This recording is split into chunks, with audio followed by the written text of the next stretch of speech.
दिवे क्रॉसमध्ये आपण ऑन केले एका स्विचने, या ठिकाणी दुसऱ्या स्विचने रिमोटने आपण ऑन केले दोन. कोणत्याही शुभ कार्याची सुरुवात करताना आपण गणेशाचं वंदन आणि सरस्वतीचं पूजन नेहमी करत असतो. या कोणत्याही कार्यक्रमाच्या प्रसंगी आपल्याला दीप प्रज्वलन करणे हे अत्यंत शुभ मानलं जातं आणि त्या प्रसंगी आपण नेहमी दीप प्रज्वलन करून सरस्वती पूजन करत असतो.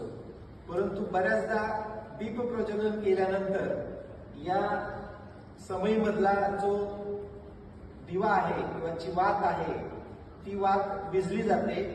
वातावरणामुळे, फॅनमुळे, हवेमुळे ती विझली गेल्यानंतर त्याचं जे महत्व आहे ते त्या ठिकाणी थोडंसं कमी होतं. हे होऊ नये त्यासाठी इलेक्ट्रिशियन या ट्रेडच्या माध्यमातून आपण एक सर्किट या ठिकाणी इन्स्टॉल करतोय आणि त्या सर्किटच्या माध्यमातून आपल्याला रिमोटच्या साहाय्याने दीप प्रज्वलन करणं अत्यंत सोपं या ठिकाणी झालेलं आहे. तर मी या ठिकाणी डेमो दाखवतोय आपल्याला आणि या माध्यमातून दीप प्रज्वलन कसं करता येईल रिमोटच्या माध्यमातून ते आपण बघूया. या ठिकाणी दोन दिवे क्रॉसमध्ये आपण ऑन केले एका स्विचने, या ठिकाणी दुसऱ्या स्विचने रिमोटने आपण ऑन केले दोन दिवे, अजून परत दोन दिवे ऑन केले आणि या ठिकाणी चौथा जो स्विच ऑन केल्यानंतर परत दोन दिवे ऑन केले.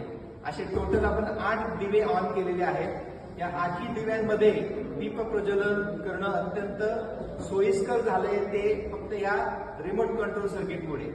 आपणही अशा पद्धतीने याचा वापर नक्की करावा ही सर्वांना विनंती.